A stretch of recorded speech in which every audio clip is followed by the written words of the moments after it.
to welcome all of you in the name of the product tanks from Amsterdam, Cologne, Dusseldorf, and Frankfurt, and let's say in total from Mind the Product and the product tanks worldwide.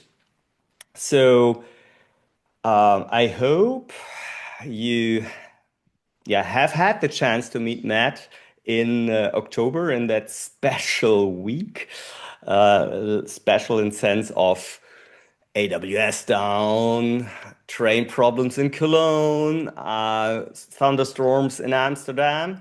So this is so the recall, the recap, the catch up with Matt. Matt was so nice to offer another hour with you or for you to, let's say, have the chance to get the ideas of his book, Impact First Product Teams.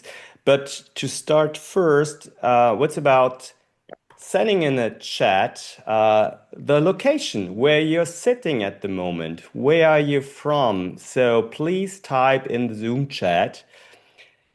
Where are you? Let's see if this will work. My little game here, where we have Austria as well. First from the Netherlands, Germany all over. So please be so kind. Oh, Milton Keynes. Yeah, nice. That's right. I did not uh, show the world map, but only the Benelux and DACH region. Yeah. So where are you from? Just type in the chat. Where are you located? Where are you sitting? And some pins pop up. Nice. So thanks for that, for just using the chat. And within the chat, we will later on have also the collection of the questions. So for the Q&A later on. So I will place the questions like Ezra here later. So Matt may answer these. But first things first, we're the product tank, and you know from the regional gatherings that we have to show some slides. I reduced it a bit. So it's, let's say, welcome everybody to Product Tank here, this joint forces meeting. And of course, yes, we have still our mission to foster collaboration and growth within local product management communities to drive innovation and excellence. And for sure, that's perhaps a good sign of collaboration that these four cities collocate to bring Matt on stage. And with no further ado, today's speaker is Matt LeMay, the well-known and valued speaker. And with that, I would say, good enough for now. During Matt's talk, he will start now.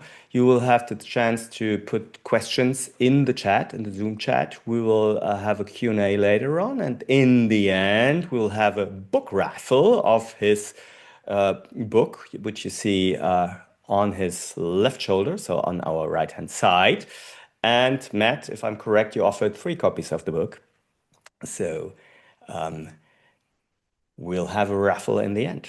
So with that, I would say I put Matt together with me on the spot here. And yeah, please share your talk. Have fun, Thanks so all of much. Yep. you, and interact. Yes. Please, please, please. The whole point of doing this and having a makeup session like this is so that I can answer your questions and so that we can talk things through and have a little bit of that face-to-face interaction, even if we can't all be in the same room. So thank you again to all the organizers for having this session because we encountered a string of minor calamities, but only minor ones. Let me share my screen. Let me get my Zoom window open over here so I can see all of your wonderful faces. So my name is Matt. I've spent about the last 15 years working in product, and I focus teams on the work that matters. There's a lot to do as product people. There is always more to do than there is time to do it.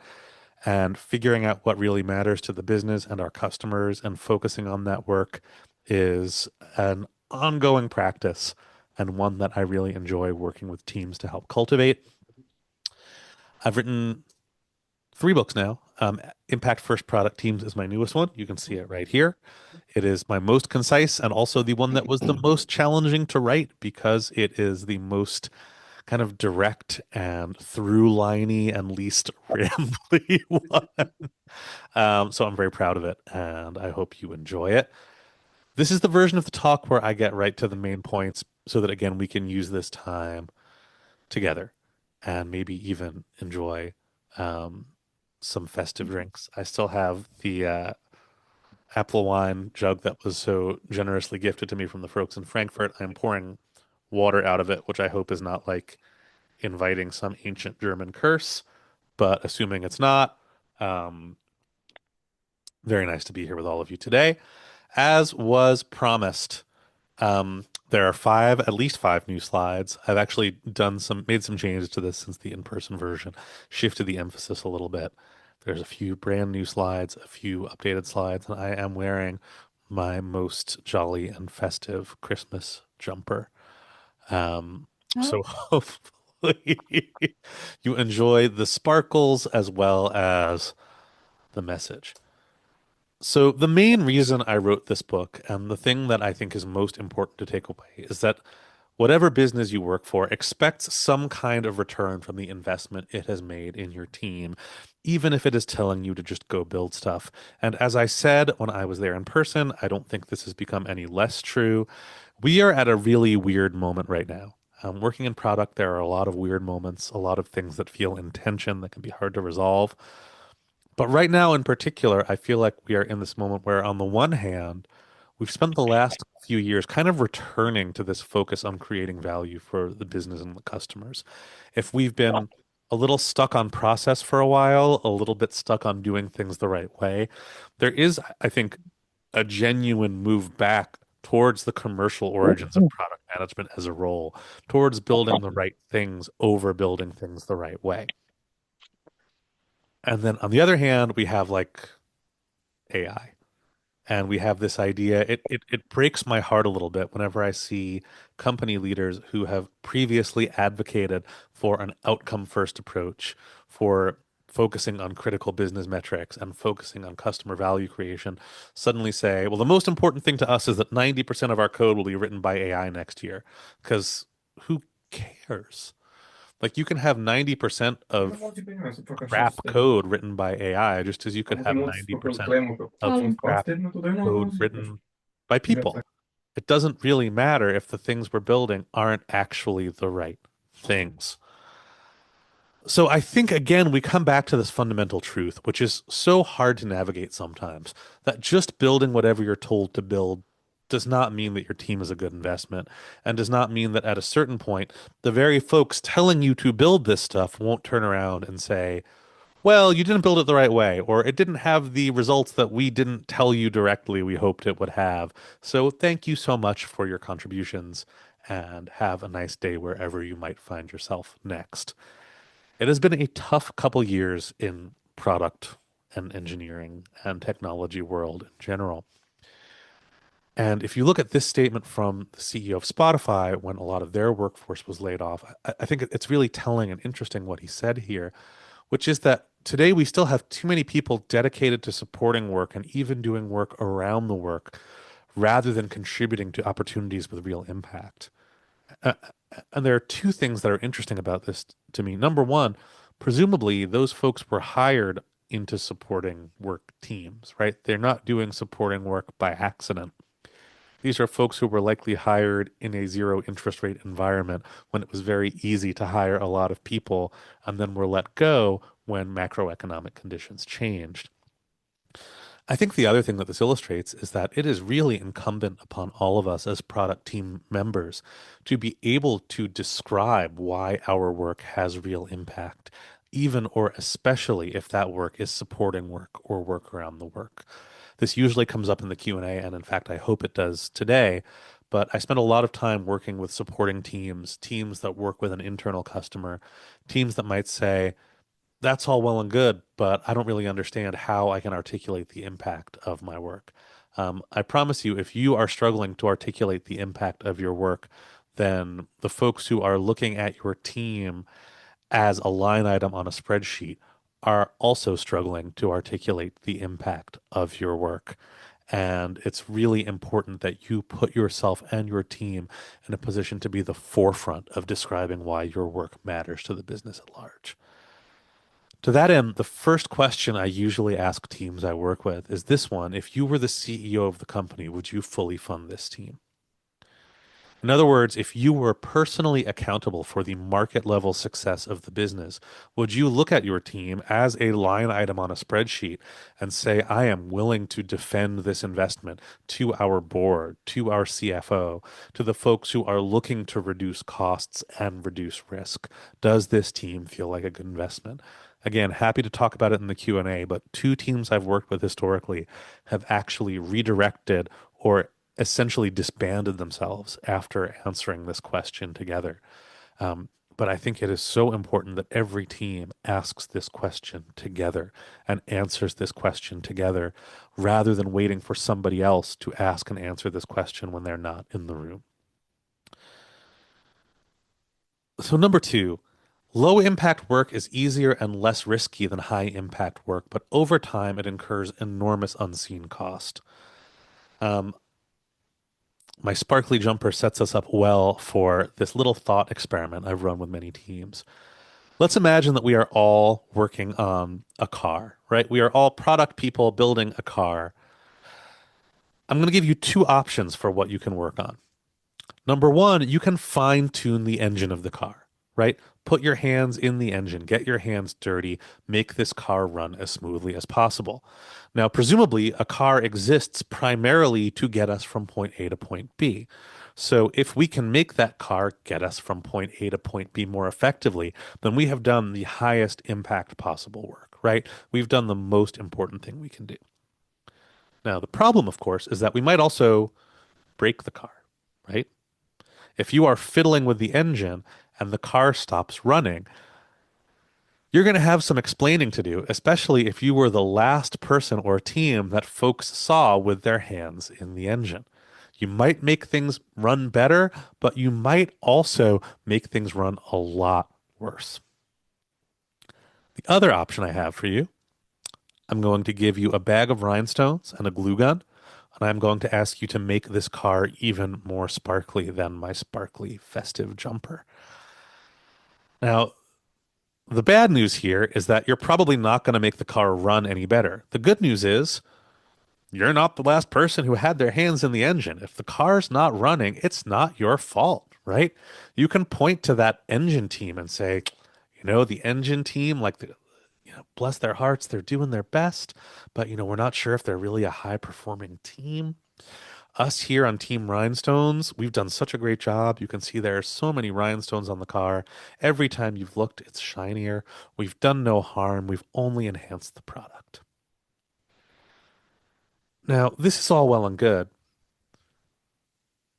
until the time comes to lift the hood and access the engine. And you realize that all those rhinestones you've glued to the car have made the hood too heavy to lift and actually glued it shut. All these little fiddly, harmless improvements we make add up and add up to a world where it is more and more difficult for us to actually prioritize and take on the work that really matters. This is a dynamic that I call the low impact death spiral. And just about every company I've ever worked with is in some stage of this dynamic. Perhaps this will sound familiar to some of you. Here's how it works. It starts with product teams taking on low impact work. A little feature over here that might have like 10 or 15 users, but it's not going to do any harm. We don't have to touch the commercial engine of the business. We'll just add a little something here. We'll celebrate it. Everybody wins. The more of these little harmless features we add, the more complicated products we have, right? I think most of us as users of digital products experience this, where most products we use today feel more like a collection of loosely connected features than they do like an actual cohesive and compelling experience. Here's where things get really interesting. As we build into these more complicated products, From an internal company perspective, we have more dependencies and conflicts to manage. Suddenly, there are 10 fiddly little product teams that we have to coordinate with if we want to do anything meaningful, right? I think we've all been there when we have an ambition, we want to take on this work that matters. Well, you're going to have to talk to this person, you're going to have to talk to this team, and this team already has something kind of like that on their roadmap, and there's a dependency here and a dependency there. And the more we see how much complexity is, the more we say, well, why would I ever want to do this? I'll just do some more low impact work. If I have to coordinate with 20 teams to do work that actually matters to the commercial heart of the business, why on earth would I take that on? Especially when I have senior leadership looking at us and saying, we need teams to move faster. We need teams to deliver more. If I have to coordinate across 20 teams, I'm not going to move faster. I'm not going to deliver more. Why on earth would I want to do this? Now, what's interesting to me is that a lot of folks who reach out to me, they don't say, Matt, we have too many teams doing low impact work. They say, Matt, we have too many dependencies and conflicts to manage. We're not shipping fast enough because we have so many meetings to manage dependencies. They say, we need your help figuring out how to reorg for better portfolio management because, as I'm sure we've all experienced, reorgs solve all of our problems and create no additional new problems. Or, as we heard from the CEO of Spotify, right, we have teams doing work around the work. There's all these dependencies, there's all this stuff, and it doesn't feel like the most important thing. Again, new slide alert. What's interesting to me here is that having your team go really fast is probably not solving this. It's probably making it worse. It's probably sending you many, many, many layers farther down the spiral. Because when you have more teams shipping more low impact features with less coordination and less oversight, then the cost of building stuff that really matters gets higher and higher and higher. And the incentive to do so gets less and less and less prominent for those teams. One of my favorite stories from the work I've done in the last decade, I spent 3 years working with MailChimp leading up to their acquisition by Intuit. If you look at this page where it says buy now and that yellow button, that button used to say add to cart. It used to be that when you bought a new plan at MailChimp, there was this whole extra step of adding that plan to your cart, having the option to add multiple plans and then check out. One of the product managers I worked with at MailChimp, she found that this step was really slowing people down. And based on a target they had been given by their CPO, Natalia Williams, who wrote the foreword to my other book, Product Management in Practice, which I would reach for, but it's all the way over there. It's another book. You can read it if you want. She found that the most important thing for folks to do was to really work on streamlining the new user onboarding experience. So she gathered all the MailChimp product managers into a room that I was lucky enough to be in Atlanta, Georgia, and said, look, we found the most important thing to work on. Who wants to take it on? And can you guess what all of these product managers said when given the option to work on the most important thing for the business? Can you guess what they all said? Make sure I've got the chat opened up here. They declined. They said no. Yes, absolutely. One after another, they were all like, not me. And they had good reasons, right? They said, look, that's not really my team's responsibility. We have other stuff to work on. They said, we have senior leadership already approved our roadmap. There's nothing we can do. It's locked in forever and ever. And the product manager I was working with, I will name her because she has named herself since I told this story. Her name is Carrie Tian. She was one of my very favorite people to work with on a team full of favorite people to work with. And she looked around the room and she said, you know what? I get it. I hear you. I understand your concerns. That said, I will haunt all of you in your dreams until this is fixed. It is the most important thing for us to work on, and nothing else you showed me on your roadmaps has any chance of getting us nearly as close to what we're actually trying to achieve. And I love this because she was really clear. She was like, look, our CPO has told us what she wants to see. I don't want to be a member of a team that's not only can't deliver that, but that's choosing not to deliver that. I don't feel secure in my job if we're going to go back to our CPO and say, yeah, we found something that could have helped us achieve the goal you set for us, but We chose to do a bunch of other stuff because reasons. That's not the team you want to be on. And in fact, they did wind up shipping this. It took some coordination, but it got them where they needed to be. I like telling this story because it also illustrates how valuable a single, clear, specific goal can be. Most teams I work with have too many goals, and they're usually the wrong goals. So I worked with a team a while ago that was bringing me in to help them prioritize features for an ad tech platform relaunch. This was a very, very well-funded team, right? At a big company, they'd been told, re-architect, rebuild our entire ad tech platform. I was brought in, frankly, to help them move faster because that is, again, usually what I am brought in to do. They said, we have this team. We're worried they're not moving fast enough. Help them prioritize features and move super fast. So I asked them the first question I always ask, which is, what goals are you working towards? And they said, Matt, we are so glad you asked. Please refer to slide 72 of our OKR deck. You will find our objectives and key results. We have about 42 key results we're tracking. I said, I will not read your deck. If you need to send me a slide deck to tell me what success means for this well-funded team that people are very nervous about, then you probably don't really know what success means, right? There's some reason you are being asked to do this. And they said, Matt, we're so glad you said that. We don't like the slide deck either, which is why we created a Miro board and came up with some other goals.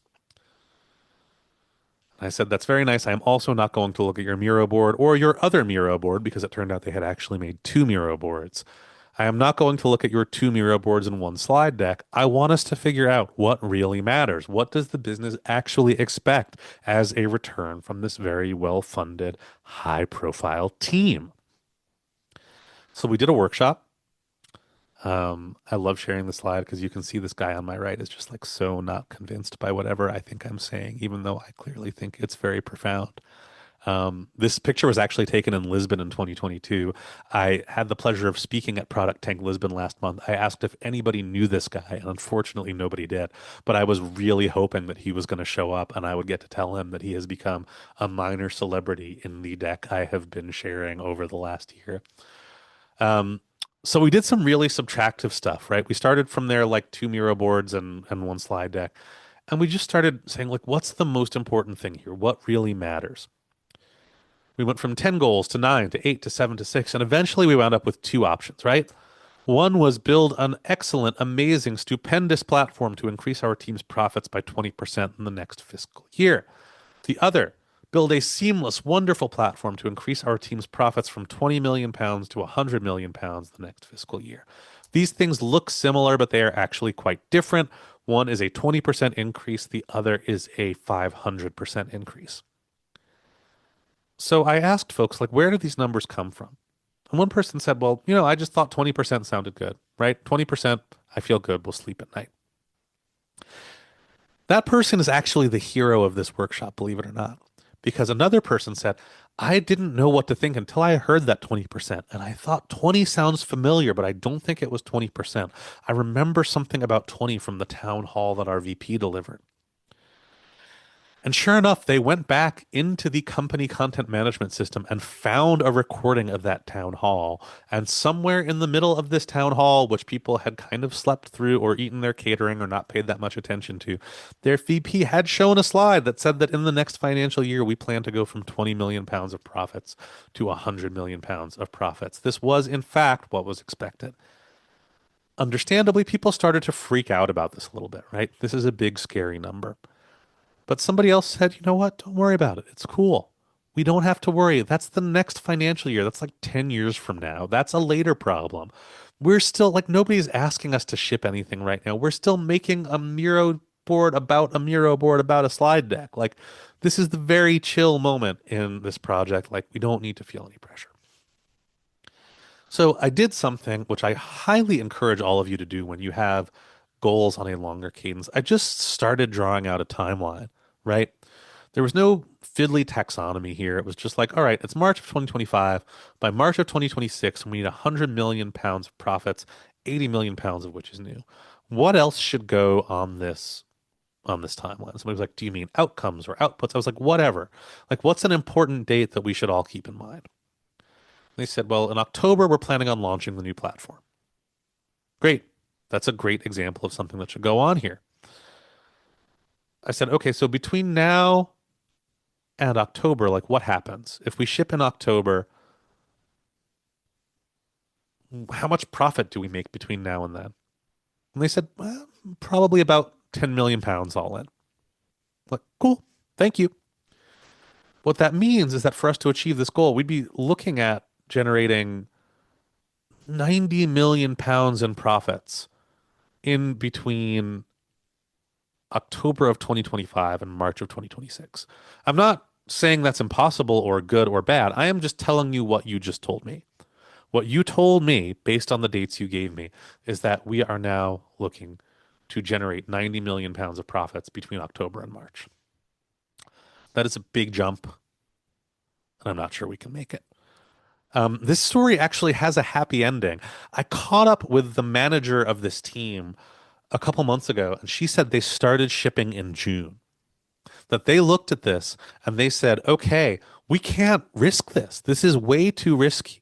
Even though, in theory, leadership approved this October date, this outcome is more important than the output. If we actually want to get anywhere near this, we need to ship sooner. We need to do more discovery. We need to break this big bang release down into smaller testable chunks. When you have this high level goal that really matters to a team, it's amazing to me how quickly that team starts doing all the things that high performing product teams are supposed to do, but don't have time to do. They start caring about discovery. They start caring about breaking things down into smaller chunks. They start caring about testing risky assumptions. When they are accountable for a market level goal, suddenly these things become need to haves, not nice to haves. So why do so few teams do this? Why do teams spend so much time setting goals only to wind up with a slide deck and two Miro boards rather than an actual goal? And I think the answer comes down to this, right?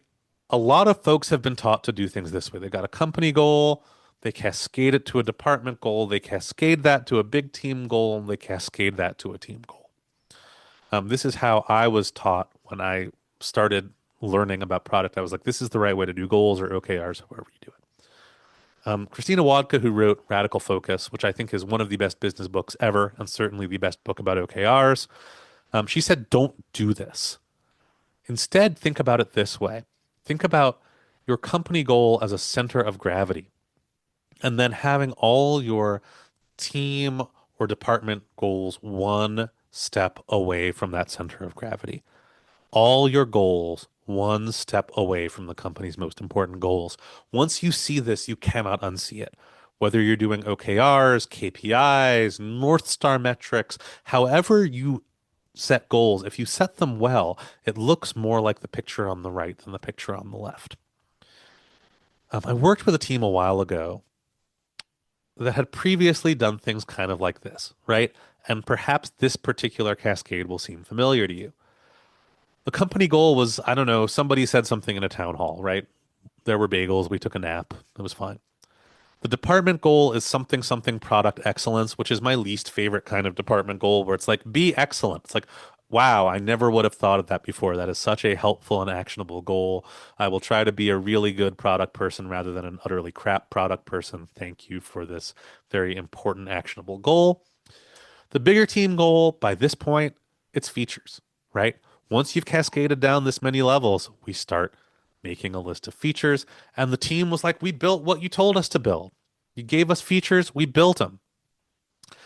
This company, before I started working with them, they wanted to do things a little bit differently. So they had said, all right, we have a company goal of, let's call it an additional $50 million in yearly revenue. We want each of the teams to tell us how they are going to contribute to this goal, and we want this to be no more than one step away. We want to, in one why statement or one mathematical operator, be able to figure out how significant each team's contribution to our revenue goal will be. So I was brought in to work with the platform product team. This was the team that had built the products that would turn this company from a single product company into a multi-product platform company, a journey that's quite similar to the one that MailChimp was on when I worked with them. And they said, we're really stressed out. This feels scary because in the past we just had to build the features they gave us. We knew how to do it. It was within our control. Now we don't know how we're going to contribute. It feels out of our control. It feels not fair. And I said, okay, well, why? Let's assume that, you haven't been given these features arbitrarily. Why does the company care about becoming a multi-product platform company? And they said, well, we actually have a pretty good answer to that. Multi-product users have a much higher customer lifetime value than single product users. Do we know how much higher? They said, yeah, we have a dollar amount on that. And we can extrapolate out from that, like how much yearly ARR we actually think is on the table. So I asked them, okay, based on that, how many single product users would we need to upgrade in order to feel like we're a good investment for the business, right? We don't need to be precise. We don't need to say 1,792.3. What's the order of magnitude? Is it 1,000, 10,000, 100,000, a million, 100? How many do we need to convert this year to feel like we are a good investment for the business? We went back and forth a little bit and landed on this number, upgrading 10,000 single product users to higher customer lifetime value multi-product users. And every conversation I had with the team from there on out came back to this number. I'm going to share one of those conversations with you shortly. But once we had this in place, everything came back to this, right? We knew what this team was trying to do. And again, in one step, we could say this is how much revenue is on the line. This is how this builds into the company's most important goal. And my favorite thing about this story is that we didn't go to the business and say, like, tell us how much revenue, tell us how many users. We set this team goal ourselves. And again, regardless of how your company handles this cascading process, I encourage you to think critically and work generatively to set team goals that matter to your business. So the checklist I usually share with teams to set their team goals starts with these three items. Number one, are our team goals no more than one step away from company level goals? Can we get there in one step? Number two, do our team goals involve customer and market dynamics that are beyond our immediate control? If we don't feel nervous, then we don't have to learn about our customers, right? If it's just a list of stuff to do, then we don't need to stay connected to our market. We don't need to stay connected to our customer. In the workshops I've been doing with clients this planning season, I'm going to bring this up again. This is the biggest challenge I see is that urge to cascade and control, that urge to turn your list of goals into a list of features so that you can feel that you are going into the year with a sense of certainty about what you're going to do.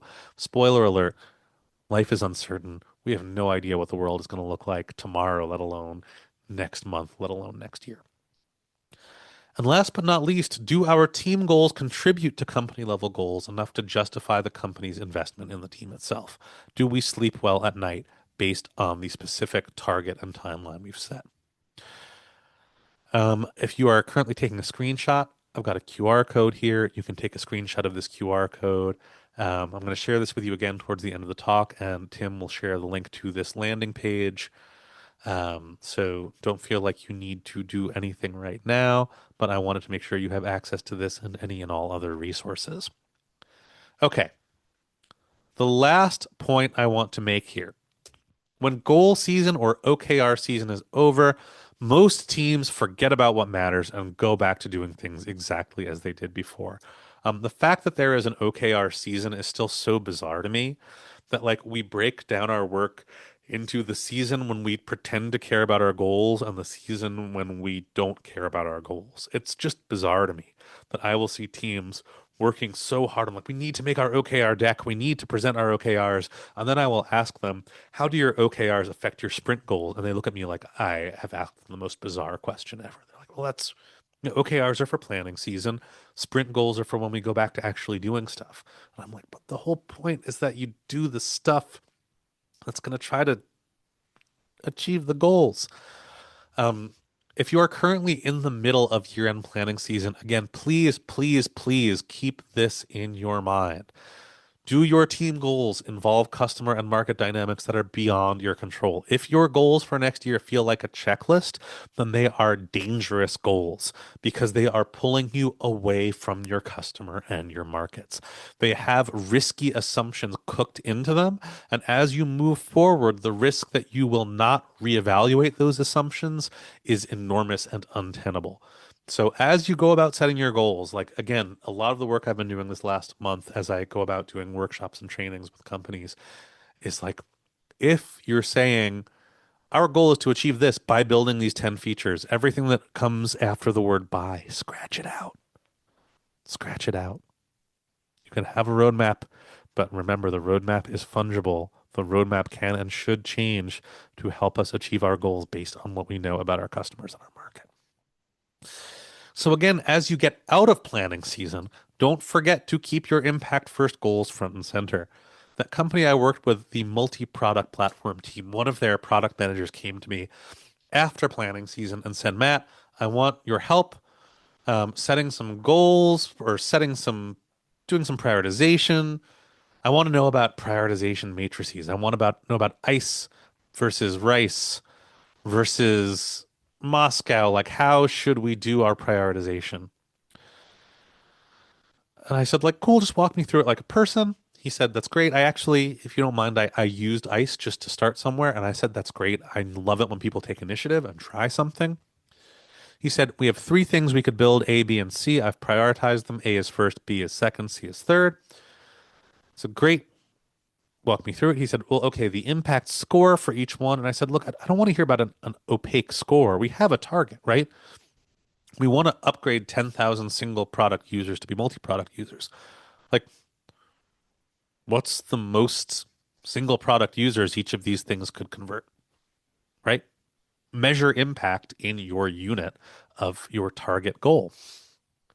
And he said, well, this first one, like the one we want to build first, it's really easy. It's low hanging fruit. It's a quick win. It's all the things that are good. It's perfect. We should do it first. I'm like, that's great. But like, how many? He said, well, it's a change to the mobile website. And I said, wait. The mobile app or the mobile website? He was like, mobile website. I'm like, okay. How many people do we think are actually going to hit this part of them? It was like 100 people.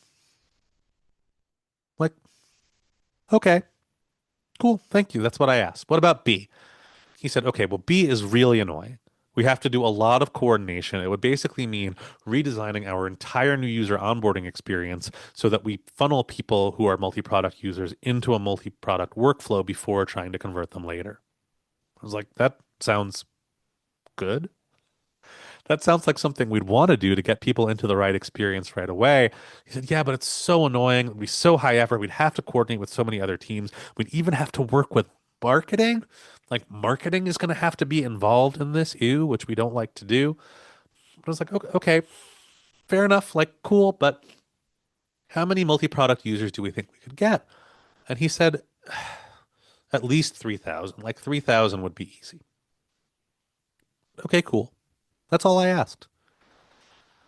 And he said, for C, it's a landing page that nobody visits. It's like 50 people. Okay, cool. And he said, all right, well, let's go. And I was like, well, before we get into confidence and effort, right, we have a target. We want to get to 10,000 by the end of the year. It seems to me like one of these is worth exploring, right? 100 is not going to get us that much closer. 100 is 1% of the way towards our target. It feels like the time and energy we'd spend, even if it's a low hanging fruit, even if it's a quick win, even if it's high confidence and low effort, the time we'd spend working on this, it doesn't feel like a big enough swing. He said, I hear you, but we didn't come here to take swings. We came here to do prioritization matrices. I said, cool. Let's talk about confidence and effort. I can score this for you very quickly. Ready? Go. I don't care. If only one of these things is going to get us close enough to make a dent, let's focus on this. We're still going to have a lot of decisions to make. There's a lot of questions to ask as we go building the second thing. I think sometimes we tend to break things down into these kind of digestible chunks, right? Like this is a feature, this is a feature, this is a feature. But a lot of these are different paths that still involve a lot of decision making for us to get where we're going. Now, again, we're not always incentivized to think this way, right? Thinking about impact, thinking about what matters to our team is something we often have to advocate to do. Somebody recently told me, I feel like my job is to fight with the business to get the business to care about the business. And this really resonated with me, right? Because there are a lot of folks who are given a list of things to do and told, go do these things. But that's also like, it's not a new thing, right? Some of us have been around the block and remember when it was just go build something with blockchain, or just go build something with augmented reality, or just go build something with big data. This is always the tension that we are navigating as product people. And I think I was frankly quite naive when I started, where I assumed that the company and company leadership would always be pushing me down the righteous path, not telling me to just go build something. But that's not always the case. It can be really stressy navigating this. Um, but the thing that surprised me the most when I was researching this book is that the product managers who consistently lead down that virtuous path of creating value, they're also the happiest product managers. They're the product managers who say, I'm not on some quixotic battle to try to make my company perfect. I'm not trying to turn a bank into a search engine. I'm not trying to change everything and forcing the company into a new operating model because if we don't do product perfectly, we can't do product at all. I'm just trying to do the best I can for the business from 9 to 5 or 10 to 6 or whatever my hours are. And then I go home. And then I spend time with my family and I focus on other things. The more we are aligned to the reality of our business, the less we are fighting our business, um, the more time we have to focus on other things in our lives. And I've found this time and time again in the research I've done. So I want to encourage you as we go into this festive season, um, take some time to recharge and relax and focus on what matters to you the most. Focus on the people you love and the things you enjoy doing. I'm going to play some guitar. I'm going to see my friends and family. I'm going to do things that make me happy. Um, the more recharged you are, the more energy you have, the more you can approach this next year knowing that we can't fix and predict and set in stone the future. Um, the happier I hope we're going to be going into 2026. That's the thing I keep reminding the teams I work with is like if you are stressing yourself out now trying to imagine exactly what the world is going to look like next year, you don't know. If you are trying to fix a perfect roadmap for your perfect vision of a perfect 2026, you don't know. Focus on, again, those top level impact goals, set those goals, keep them out of your control, and then cook a turkey and hug your friends. So that's my talk. Here are all the places online. Thank you, Patrick, for the cat memes. Um, these are all the places you can find me online. I'm on my website, I'm on my LinkedIn, I'm on Instagram. That's my email address. I like to make myself quite easy to find. I'm always happy to hear from you, and I'm really excited to answer some of your questions now. Thank you so much. Thank you very much, Matt. Super cool. Thanks again. I'll join you on stage. And yeah, let's take the time for some questions to Matt and moreover for the book raffle in the end. So the questions were quite longish, but let's try to display all of them. First of all, I also put it in the chat. Meanwhile, this is the link, festive dash landing, where Matt put all the. Oh, sorry, I muted you. Is it right? Or, Nope. can I hear you? No. Yeah. Okay. I put the chat, and Matt has set up a kind of link tree, I would say, with resources and some more. So feel free to buy the book, not only to win the book, of course. And yeah, let's come to the first question. I try to display it in total, but it's a little longer, so perhaps we have to read it through the completely in the chat. It's from Ezra. Perhaps we could also have Ezra here on stage if you like to, Yeah. Ezra. I'll put you on so you might Hello, ask directly. Please, yes. hello, Matt, hello, Tim, hello, Hello. everyone. I want to ask something. I want to ask about real challenges. Yeah. Impact first is a very powerful approach, but companies have another powerful element, the boss Yes. and the C-level. And the C-level and the boss come with the feature focus demands. How can change their minds? So I wrote about this a little bit in product management and practice, and it's the one piece of advice that I keep coming back to. The best way to learn about what matters from an outcome standpoint with leadership is to give them multiple outputs to evaluate. So give them some choices and see what makes sense to them. I did an exercise, like a kind of role-playing workshop with some folks at MailChimp once, where somebody pretended to be presenting one thing to leadership, and immediately the person pretending to be the company leader was like, what about this? Why this? Why that? And then they tried presenting three things where they were like, here are three things. Here's what we believe the impact of each of them will be. Which trade-off is worth making? And that number of three turns out to kind of be the magic number because it's just enough for it to not be my idea versus your idea or yes versus no. It still lets leadership make the decision.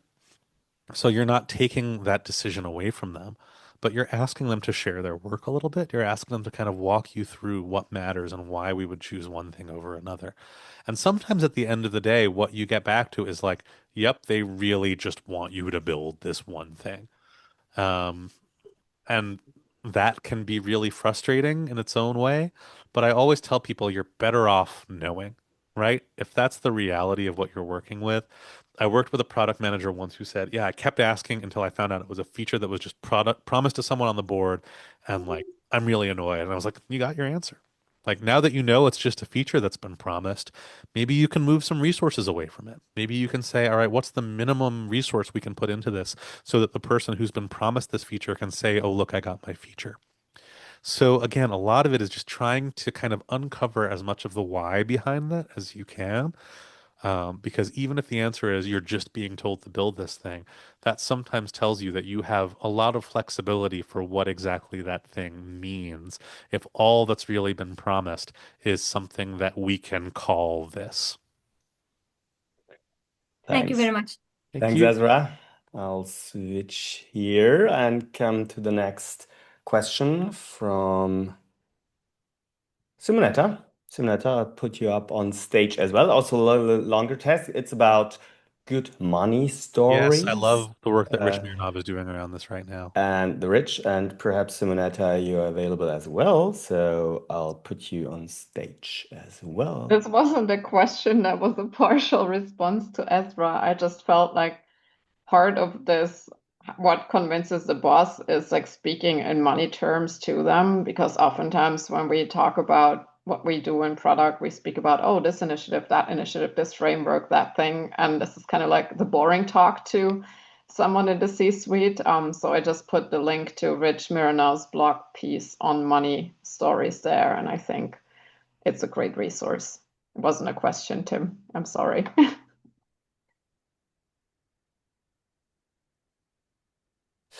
Never mind. So, any takes on Rich from Matt's side? I just love his work. I think it's so important to be able to tell those money stories. I think that I love how Rich emphasizes both the money piece and the storytelling piece because that is so important. And in his talks, he gives some really great examples around like, here's a really simple money story you can tell about saving money or about creating more revenue. Like he makes it really simple and accessible. Um, so big fan over here. Thank you, Simonetta. And Ingo's next question. So if you mind, Ingo, and you put on your camera, I might also put you on the spot. Otherwise, I just read out your question.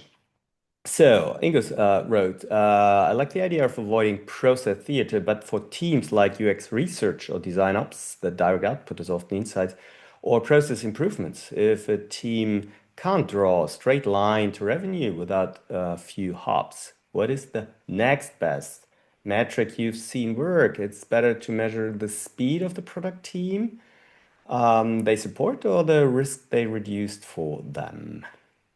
Yeah, that is a great question. What I often tell people, so I go back a lot to a talk. Let me see if I can find this talk that my friend Emily Tate gave at Mind the Product um, about building product for internal customers and for supporting teams. And a lot of what she says, so she works for a veterinary tech company, and she says software doesn't vaccinate pets. And I love that as an example, right? So, like, if you've got a company that measures success and how many pet vaccinations did we deliver, you as a software team are not going to vaccinate pets. But what she says is that you as a supporting team don't own the metric, but you need to work with the teams that do own those metrics to figure out how your work will impact it. So, in other words, go to those teams and say, with this software, how many more pets could you vaccinate? Or with this design ops system, how much more quickly could you work? And then how much more of your high impact work could you deliver? So the idea is that you are, rather than saying like, we can't measure it, you're working with the teams that are then relying upon your work and your support and asking them, how much impact could you deliver with our support? And how much could you deliver without our support? Those conversations often don't happen at organizations. I think there's often the sense that like each team should come up with their goals in a vacuum, which is really sad to me. But I think the more you can have that conversation and say, like, we don't own the metric, but our participation will help other teams deliver more of that top line metric. That's the approach that I've seen work most effectively. And ideally, it helps transform those supporting teams from ticket takers to sort of impact prioritizers. Because if somebody comes to you and says, build this, but we don't know why, then you can say, cool, we can't prioritize that, even if you're yelling at us really loud. Thank you. Hope it's Thank you. answered. Thanks, Ingo. Let me see if I can switch. Anything's not working. Nevertheless, next question we have is from, let me see why I'm not able to join here. Okay. Next question is, I will read it out loud from Sylvia. I missed the term. Sorry, now it's working. Now it's working here. So, Sylvia, your question was, I missed the term discovery in your talk. How important do you see product discovery as part of evaluation? Ways to achieve output and impact? We all play poker. There's Sylvia. You said everything, Tim. Yeah, I mean, so I think it's been interesting because there've been a few folks recently who've been like, well, but if you're talking about impact first, what about the customer, right? We've learned so much about customer focus. Isn't this business focus? And there's a story in the book that I think really speaks to this really eloquently, where I worked with an engineering manager at a company who said to our CEO, I'm worried that we don't hear enough engineers talking about the business model. And the CEO said, wait a second, I have product managers complaining to me all day that we're too business focused and not customer focused enough. And now I have an engineering manager saying, why aren't we talking about the business model? Like, what's going on? And this engineering manager, she kind of thought about it and she said, I think I understand the confusion. When people say we're too business focused, they mean we're too focused on company politics, on leadership opinions, on things that happen within our walls. The business model is intrinsically customer centric because it's how we exchange value. If we have a target we need to reach that requires an exchange of value, that requires, like that team I worked with, making a lot more revenue or profit from our customers, then we're never going to achieve that unless we start doing some discovery, unless we start actually learning about our customers and finding out what value they are willing to exchange and why. So I think, you know, when you have those market and customer level outcomes and impact, ideally, it forces the team to be more customer centric, not as an abstract exercise, but as I've gotten into so many pointless arguments, frankly, where I'm like, we need to do more discovery. And people are like, we're too busy. And I'm like, I don't know how to win this argument. And everyone's mad at me now. But I think ideally, when you have those impact level goals, then you can start to shift the conversation to, okay, what discovery do we need to do? Who do we need to talk to? Who do we need to learn from? What do we need to learn? It helps to create some urgency around something, which I think, unfortunately, is often not nearly as urgent as it should be. Your assumption does not always hold, that you have a business model being customer centric. Sometimes we have the business model, we want to earn more money, not more. Well, but I mean, ideally, somebody has to pay you that money, right? Yes, for sure. For And sure. if you can't get them, if you don't know what matters to them, you're probably not going to get them to pay you that money. So I think, But they forget it, maybe. they do. But Yes. I think honestly, more often they talk about it and then they stop paying attention. Like they Mm. stop measuring it and then they're like, oh, why didn't we make the money? And it's like, because you didn't learn about your customers. That's probably why you didn't. Regarding the time, thanks, Sylvia. Thank you. We have still two questions, but we also have a little bit, let's say only a little time left for the raffle, for the book raffle. What's about you, Matt? Would you have Do the book raffle. the book raffle? Okay. Because the book will answer these questions more comprehensively than I will in the few minutes that remain. Okay. Then, sorry, Nas and Arthur, perhaps Matt may answer in the chat to your questions as well.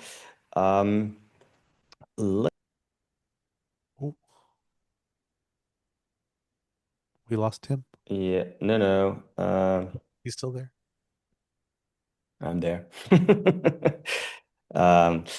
Let's try to have the raffle here as the next thing. And give me a sec. Here's the raffle. So everyone should be on the roulette now. Everyone in the call. So I would say perhaps let's add Matt here on the stage. Is it working? Yes. So let's spin the roulette, right?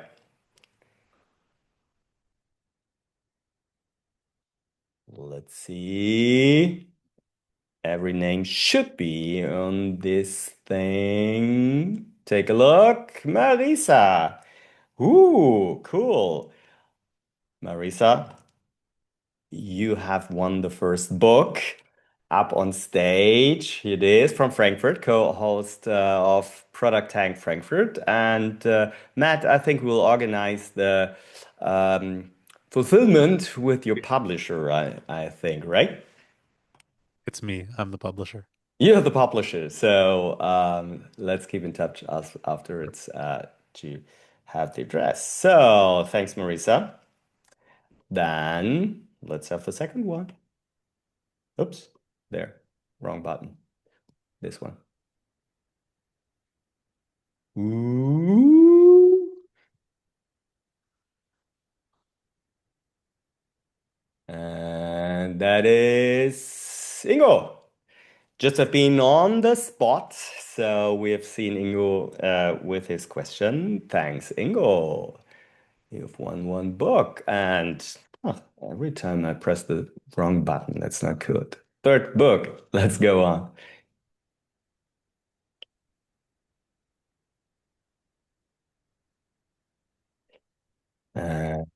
This is Simonetta. I have the book. Someone else should win this. Like, spin it again. I spin it again, I Unfair. know. Simonetta, co-host from our Cologne, Product Tank Cologne. Let's have a fair chance. And it's Marisa again. Oh God, I didn't kill her. So again. You can choose another one because I already have one. Oh God, Let's see. Ezra. Congrats, Thank Ezra. we have had you on the spot. And Marissa just told to spin again. So another one might have the chance. So we have Ingo now, Ezra, and looking for the third winner. And that's it. Arthur. So at least Arthur, even your question was not asked. Perhaps, Matt, you should write down your answer in that book for Arthur won. Arthur, I have you on stage. Congrats for winning the book as well. Please do me a favor, write so Ezra, Arthur, and Ingo, write your postal address to me in the chat or as private message. Then I will hand it over to Matt and we'll organize that, right? Yes, Okay, I will will do. also need a phone number and an email address for shipping, but I promise I will not spam anybody. Okay. Email, phone number, and And postal then address. mailing address. I will text you. Okay, thank you. So, thanks for having you, Matt. Thank you. I'm for your so glad. gracious time. So glad. It's funny. I was joking with folks a while ago that if the trains went out in my city, Meetup was down, or there was a named storm, I wouldn't go out. So no judgment to anyone. I'm glad we were able to do this session. I really appreciate it. Thanks a lot. I hope with the recording everything went well. So we'll have it on the different Mind the Product playlists in the YouTube channel. Thanks a lot for all of you taking the time on Monday night. Thanks to Matt, and read that fucking book and buy that book, to be honest. Not only winning it in raffles, but for me, I said it, I think once, not the first time. For me personally, it's the most important book on product management this year. So even there are good ones too, but and it's not so big, so not so long. It's possible to read it till end of the year. So that said, let's create impact first product teams. Thanks a lot.